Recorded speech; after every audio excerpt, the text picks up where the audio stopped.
Breaking news real estate సంస్థ flats కొనుగోలు కోసం ఓ హనీ ట్రాప్ ను ఉపయోగిస్తోంది. చైనాలో వెలుగు చూసింది ఈ ఘటన. ఫ్లాట్స్ కొనుగోలు కోసం హనీ ట్రాప్ ను ఉపయోగిస్తుంది. వ్యాపారం ఇలా కూడా చేయొచ్చా అని నిర్ఘాంతపోయే ఘటన చైనాలో చోటు చేసుకుంది. ఇప్పటికే 36 మంది యువకులు ఈ హనీ ట్రాప్ కి బలైనట్లుగా కూడా తెలుస్తోంది.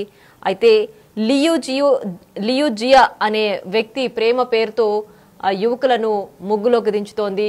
సో వాళ్లతో రిలేషన్షిప్ కంటిన్యూ చేయాలంటే పలానా రియల్ ఎస్టేట్ సంస్థలో ఇళ్లు కొనాల్సిందే అంటూ ఒక షరతు పెట్టి ఆ షరతుతో ఆ సంస్థలో ఇళ్లు కొనేలా చేస్తుంది. అయితే యువకులు వీటికి అమ్మాయిలు చెప్పిన మాటలకు ముగ్ధులైపోయి పలానా రియల్ ఎస్టేట్ సంస్థలో ఈఎంఐలతో అక్కడ ప్లాట్లు కొనుక్కుంటున్నారు. ప్రస్తుతం ఆ ఈఎంఐలు కట్టలేక కూడా వాళ్ళు లబోదిబోమంటున్న పరిస్థితి ప్రస్తుతం వెలుగు చూస్తుంది. రియల్ ఎస్టేట్ సంస్థ తన ఫ్లాట్ కొనుగోలు కోసం హనీ ట్రాప్ ను ఉపయోగిస్తోంది. ఈ విధంగా కూడా వ్యాపారం చేయొచ్చా అని విస్తుపోయే ఘటన చైనాలో చోటు చేసుకుంది. లియూ జియా అనే వ్యక్తి ఇప్పటికే 36 మంది యువకులను తన బుట్టలో వేసుకుంది. ఆ రియల్ ఎస్టేట్ సంస్థలో ప్లాట్లు కొనుగోలు చేయించింది.